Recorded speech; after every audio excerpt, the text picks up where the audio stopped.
वो दिन दूर नहीं जब भारत दुनिया की तीसरी सबसे बड़ी अर्थव्यवस्था बन के रहेगा।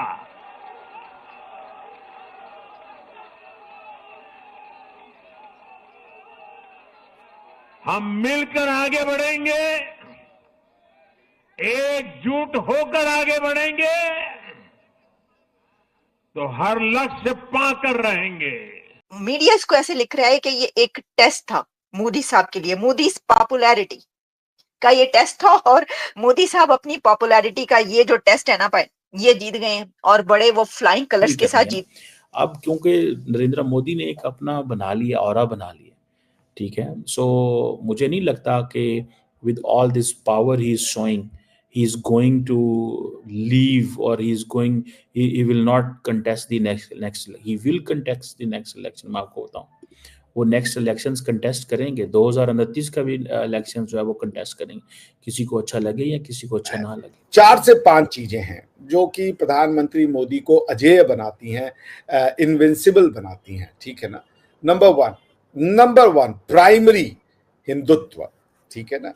भारत में पिछले 70 सालों से देखिए हिंदुत्व को पिछले 800-900 सालों से दबाया गया, खत्म करने का प्रयास किया गया। जो मोदी साहब ने की है ट्वीट, वो भी मैं आपको बता देती हूँ। इसमें एक बड़ी अच्छी बात ये है, जो कि मैं हमेशा इसको अप्रिशिएट करती हूँ, खवातीन की बात जरूर करते हूँ, वो महिलाओं की बात करते हैं ना, जरूर कोई भी इस तरह की हो, इसके अंदर भी उन्होंने महिलाओं की बात की।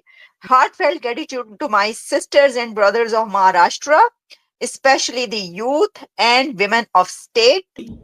The India जो alliance है, even if they are winning, they are not winning with big margin as compared to Narendra Modi. आप झारखंड के अंदर देखें, if they are winning तो they are not winning कि कोई बहुत बड़ी चीज वो नहीं कर पा रहे। जय हिंद दोस्तों, इस समय प्रधानमंत्री नरेंद्र मोदी जी के क्या ही कहने, पूरी दुनिया भर में न्यूज़ कवरेज मिल रही। अब अमेरिका की ही एक काफ़ी प्रख्यात न्यूज़ चैनल है ABC न्यूज़, उस पर मैं देख रहा था आज दोपहर में प्रधानमंत्री नरेंद्र मोदी जी की विक्ट्री स्पीच को इंग्लिश में ट्रांसलेट किया जा रहा था। उस पर डिस्कशन हो रही थी कि कैसे नरेंद्र मोदी जी की ग्रिप लगातार बनी हुई है भारत में, और भारत के लोकतंत्र पे और भारत की जनता की कैसे भरोसा नरेंद्र मोदी जी ने जीता हुआ। उसमें जो स्पीच चल रही थी वो ये थी कि नरेंद्र मोदी जी कह रहे थे, जो आप लोगों ने भी सुना होगा, कि पिछले 10 सालों में भारत की अर्थव्यवस्था नरेंद्र मोदी जी की टीम ने और हम सब भारतीयों ने मिलकर 10वें से 5वें पे बना दी। और कई लोग तो अब कहते हैं कि नरेंद्र मोदी जी का एज हो गया, उनको रिटायरमेंट ले लेनी चाहिए। रिटायरमेंट इन द सेंस कि पॉलिटिक्स से हट जाना चाहिए। लेकिन नरेंद्र मोदी जी की वो जो स्पीच थी वो वायरल हो गई। वो कह रहे हैं कि मैं रुकने वाला नहीं, यानी जब तक भारत दूसरे तीसरे नंबर पे नहीं पहुंच जाएगा तब तक नरेंद्र मोदी जी लगे रहेंगे। और यूएसए समेत पूरी दुनिया में चर्चाएं हैं कि अगर इसी हिसाब से भारत की ग्रोथ रही तो जाहिर सी बात है ये पंचवर्षीय खत्म होते होते भारत तीसरा सबसे बड़ा अर्थव्यवस्था बन जाएगा अमेरिका और चाइना के बाद। तो पाकिस्तान में जाहिर सी बात है जलन है। वो ये लिख रहे हैं कि ये जो पोलिंग थी ये एक टेस्ट के तौर पर देखी जा रही थी, क्योंकि इसमें जो है ये देखा जा रहा था कि क्या जो इंसान, जो लीडर इलेक्शन जीत कर आया है, उसने 3rd टर्म हासिल की है, तो क्या वो ये वाली विक्ट्री जो है वो हासिल कर सकेगा। तो मीडिया इसको ऐसे लिख रहा है कि ये एक टेस्ट था मोदी साहब के लिए, मोदी पॉपुलैरिटी का ये टेस्ट था, और मोदी साहब अपनी पॉपुलैरिटी का ये जो टेस्ट है ना पाए, ये जीत गए हैं और बड़े वो फ्लाइंग कलर्स के साथ जीते हैं। अच्छा, उसके ऊपर जो मोदी साहब ने की है ट्वीट, वो भी मैं आपको बता देती हूँ। इसमें एक बड़ी अच्छी बात ये है, जो कि मैं हमेशा इसको अप्रिशिएट करती हूँ, खवातीन की बात जरूर करते हूँ, वो महिलाओं की बात करते हैं ना, जरूर कोई भी इस तरह की हो, इसके अंदर भी उन्होंने महिलाओं की बात की, जिसमें उनका ये कहना था, development wins, good governance wins, united we will even higher. Heartfelt gratitude to my sisters and brothers of Maharashtra, especially the youth and women of state, for a historic mandate to the NDA. This affection and warmth is unparalleled. ठीक है जी। फिर आगे वो लिखते हैं कि I assure the people that our alliance will keep working for Maharashtra progress. लेकिन जो उन्होंने ये बात की कि development wins and good governance means, देखिए ये बात है ना कि देखें, अगर आप इसमें इसको देख लीजिए, जब से वो अभी थर्ड टर्म में भी आए हैं मोदी साहब, तो कितनी बड़ी इन्वेस्टमेंट्स हुई है महाराष्ट्र में। और जैसा मैंने पहले आपको बताया, इस स्टेट को इसी तरीके से एक वेल्दी स्टेट के तौर पर, बड़ी इंपॉर्टेंट स्टेट के तौर पर देखा जाता है। तो इसमें उन्होंने जो है ना वो झंडे गाड़ दिए मोदी की पार्टी ने, और मोदी ने महाराष्ट्र में अपने झंडे गाड़ दिए। और सिर्फ अपने झंडे ही नहीं गाड़े, बल्कि जो G20 के लीडर्स हैं उनको जो गिफ्ट्स दिए गए हैं वो भी महाराष्ट्र के बने हुए गिफ्ट्स हैं। वो मैं आपको भी बताती हूँ। मैंने कहा चलें, ये क्योंकि महाराष्ट्र के इलेक्शंस की बात हो रही है, तो इसमें एक और खबर महाराष्ट्र से जब हमें मिली तो हमने कहा इसके ऊपर भी बात कर लेते हैं। देखिए, जब हम गिफ्ट्स की बात करते हैं तो उसमें सबसे पहले तो नाम जो है ना, वो सब जो जानना चाहते हैं कि जी मोदी साहब जो है उन्होंने जो मेलानी है उनको क्या गिफ्ट दिया, तो पहले हम आपको ये बता देते हैं। G20 जब इंडिया में हुई थी तो तब भी जो गिफ्ट्स दिए गए थे इंडिया की तरफ से, बड़े सिग्निफिकेंट गिफ्ट्स थे। इसकी वजह यह है कि इंडिया की तरफ से जो भी तोहफे दिए जाते हैं ना, जो भी गिफ्ट्स दिए जाते हैं, उनकी अपनी एक हिस्टोरिक सिग्निफिकेंस होती है। ये बात आप याद रखिए। वो गिफ्ट्स जो है ना, वो ऐसे नहीं देते कि भाई उन्होंने जो है वो गोल्ड का कोई सेट उठा के किसी को दे दिया, कोई जेवरात दे दिए, उन्होंने कोई गाड़ी दे दी किसी को, और या नो, इंडिया में इस तरह के गिफ्ट्स नहीं दिए जाते। इंडिया की हुकूमत जो गिफ्ट्स देती है अपने मेहमानों को, वो मेहमान उनके उधर आए हों या वो कहीं, जिस तरह के मोदी साहब G20 अटेंड करने के लिए गए, वहां पर गिफ्ट दिए जाएं, कहीं पर भी गिफ्ट दिए जाए ना, तो होता यह है कि उनके गिफ्ट्स की जो हिस्टोरिकल सिग्निफिकेंस होती है, बहुत ज्यादा होती है।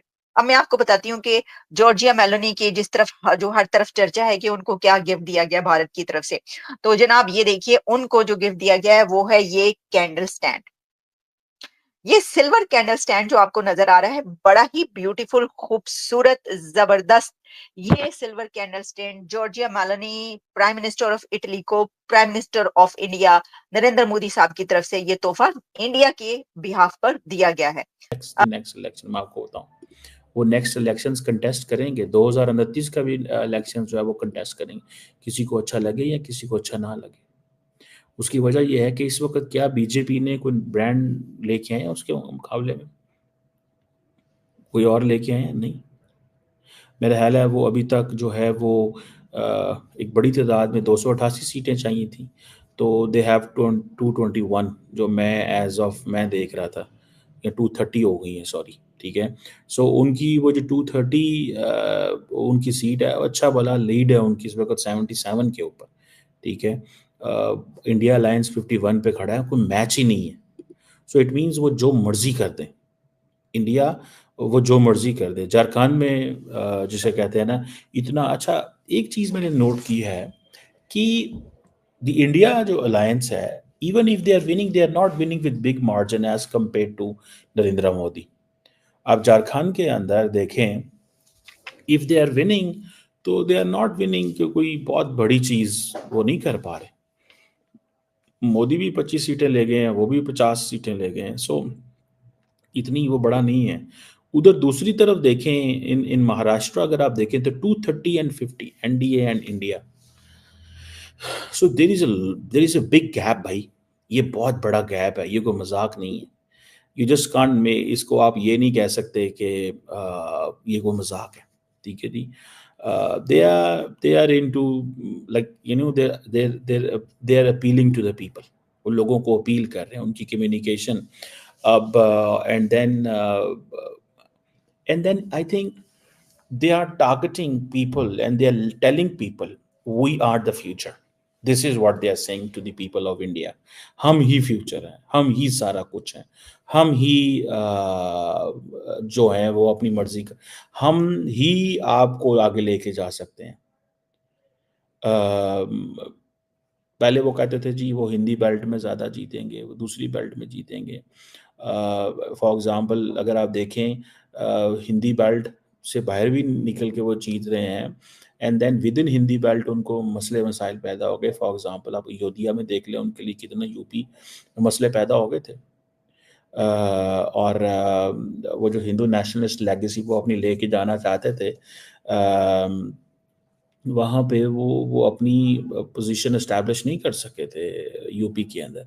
सो आई थिंक जो मोदी की जो स्ट्रेंथ है वो डेवलपमेंट है, मोदी की जो स्ट्रेंथ है वो उनकी टीम है, मोदी की जो स्ट्रेंथ है वो उनका अपना ब्रांड है, मोदी की जो स्ट्रेंथ है वो उसकी जो स्ट्रॉन्ग लीडरशिप है ना, वो जो डेवलपमेंट पे फोकस करते हैं, वो आई थिंक एंड मोदी की स्ट्रेंथ आपको पता है मल्टीपल लेवल्स पे, आपको इंडिया इज टू